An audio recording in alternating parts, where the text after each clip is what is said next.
अब सुन रहे हैं सुबह संदेश मॉर्निंग वॉइस। अब प्रभु का दास वर्गीस टीसी राजस्थान से वचन से बांटा जाएगा। आता हूँ तेरे पास, मुझको है तुझसे आता हूँ तेरे पास, मुझको है तुझसे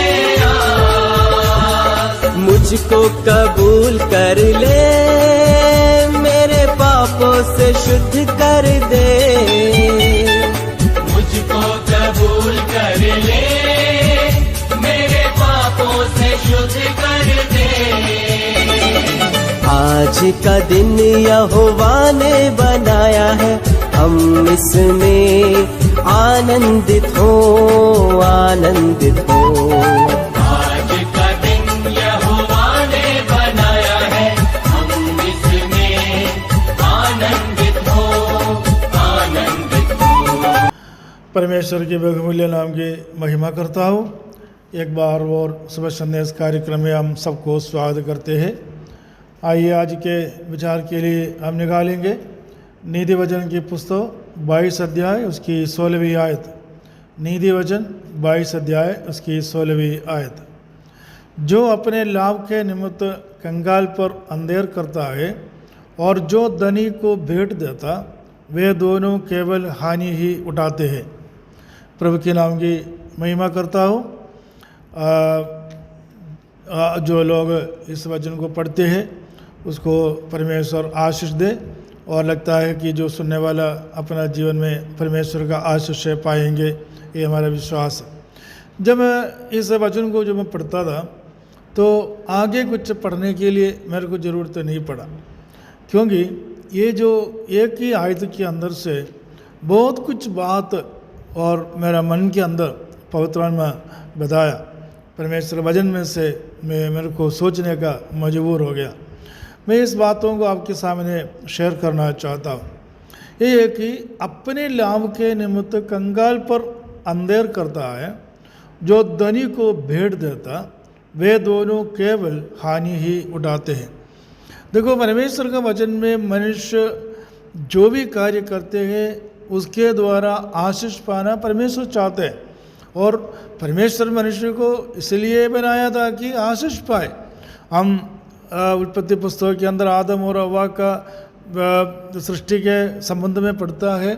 परमेश्वर इसलिए मनुष्य को बनाया आशीष पाए, अच्छा कार्य करते हुए आशीष पाए।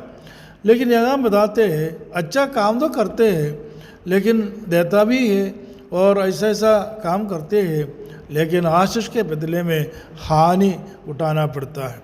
मनुष्य का अनेक मनुष्य के जीवन में आशीष के जगह पे हानि उठाने वाला एक अवस्था अनेक लोगों के बीच में हम रोज रोज देखते। लेकिन हमसे परमेश्वर क्या चाहता है? हमसे परमेश्वर आशीष लेना चाहता है। जो भी कार्य करते हैं उसमें आशीष हो। परमेश्वर वचन में एक सांत्वना की बात हमें बताते हैं कि हम जो भी कार्य करें इसमें परमेश्वर प्रसन्न हो, या इसमें परमेश्वर देख करके हमें आशीष दे और हमें उत्साहित करे कि और अधिक कार्य प्रभु के नाम पर हम कर सके। इधर हम देखते हैं कि अपने लाभ के निमित्त अनेक लोग अपने लाभ के निमित्त कंगाल पर अंधेर करते हैं, कंगाल को ध्यान नहीं देते और कंगाल से लूटने के लिए कोशिश करते हैं। अनेक इस संसार के लोग ऐसा ही काम करते हैं। बड़े बड़े बिजनेस वाला, बड़े बड़े लोग कंगाल का धन लूट मार करके बहुत धनी व्यक्ति को डोनेशन करता है। धनी व्यक्ति के पास में जाकर के भेंट चढ़ाते हैं। देखो हम देखो बड़ा छोटा छोटा लोगों को, जो कंगाल लोगों को लूट कर कंगाल लोगों को एक समय का भोजन नहीं देता, लेकिन हाँ बड़े बड़े धनी वाली जगह में, बड़े बड़े जगह में, जिस जगह हम करोड़ों का संपत्ति है, वहाँ ले जा करके हजारों या बहुत ज़्यादा जो भेंट चढ़ाते हैं, सोचता है कि इसमें परमेश्वर का आशीष मिलेंगे। प्यारे मित्रों, कभी नहीं मिलेंगे।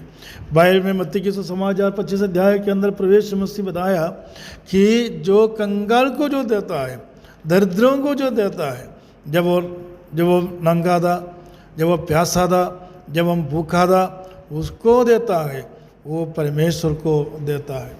मैं इस वचन के संबंध में एक कुछ बात पढ़ना चाहता हूँ, जो बताना चाहता हूँ, जो ज़्यादा बोलने के लिए समय नहीं है, इसलिए मैं शॉर्टली उस बातों को थोड़ा बताना चाहता हूँ।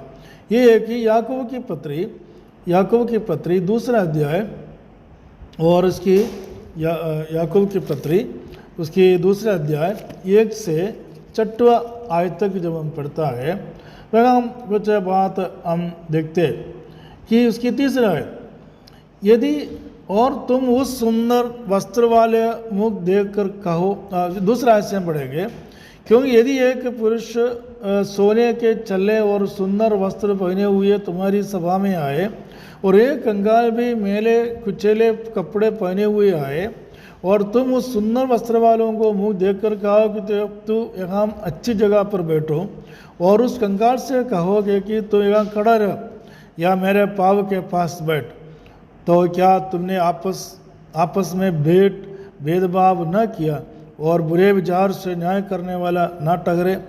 हे मेरे प्रिय भाइयों, सुनो, क्या परमेश्वर ने इस जगत के कंगाल को नहीं चुना कि विश्वास में धनी और उस राज्य के अधिकारी हो जिसकी प्रतिज्ञा उसने उनसे की है जो उसमें प्रेम रखते हैं? और पर तुमने उस कंगाल का अपमान किया, क्या धनी लोग तुम पर अत्याचार नहीं करते? और क्या वे ही तुम्हें कचहरियों में घसीट कर नहीं ले जाता है? इधर देखना, परमेश्वर के वचन में कंगाल और धनी व्यक्ति को इसकी डिफरेंस बता रहा है, उसकी फर्क बता रहा है। कंगाल के लिए जो यहाँ हम खड़े हो जाए और अच्छे वस्त्र पहने हुए धनवान को देख करके बोले कि तो अच्छी जगह में बैठो, धनवान को अच्छी जगह बिठाता है, लेकिन कंगाल को वहाँ तुच्छ समझता है। लेकिन जो ध्यान रखना, परमेश्वर वचन में ये लिखा कि धनी लोग कभी भी परमेश्वर का राज्य में प्रवेश नहीं कर पाओगे, लेकिन प्रवेश संसार में इसलिए आया था कि दरिद्र लोगों को सुसमाचार सुनाए। यहाँ लिखा है कि दरिद्र लोग परमेश्वर का राज्य में प्रवेश करेंगे, दरिद्र लोग परमेश्वर पर विश्वास करेंगे, क्योंकि वो विश्वास में धनी है और राज्य के अधिकारी है, और जिसका प्रतिज्ञा उसने उनसे की है कि जो उससे प्रेम रखते हैं। देखो, यहाँ दरिद्र लोग परमेश्वर से प्रेम करता है और परमेश्वर उनका विश्वास को देखकर और धनी बनाता है। कोई संसार में परमेश्वर किसी को कंगाल और किसी को धनवान के रूप में नहीं बनाया, लेकिन परमेश्वर सबको एक साथ बनाया। लेकिन धन जो है केवल ये संसार का है, वो जिसको धनवान ढूंढते हैं या धनवान उसको यूज़ करता है। लेकिन कंगाल को परमेश्वर विश्वास की संपत्ति दिया है जो स्वर्ग की ओर ले जाता है, और जिस पर विश्वास करने से इनका आत्मा स्वर्ग में जाते हैं और अनंत जीवन वो पाते हैं। धन थोड़ी देर के लिए है, लेकिन विश्वास की जो धन जो कंगाल के रूप में कंगाल को जो दिया जाता है वो हमेशा के लिए स्थायी हो जाता है, और इस संसार के धन के लिए नहीं, लेकिन स्वर्ग की ओर देखते हुए विश्वास को पाते हुए आगे बढ़ना परमेश्वर हर मनुष्य से चाहते हैं।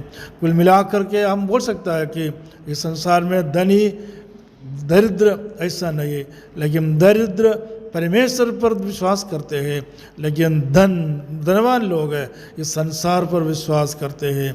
और आइए इस वचन को समझते हुए हम हमारे जीवन को पर प्रभु के हाथों में पूर्ण रीति में समर्पित करते हुए आगे बढ़ेंगे। परमेश्वर में साझा करे, मदद करे। प्रभु के नाम की महिमा हो।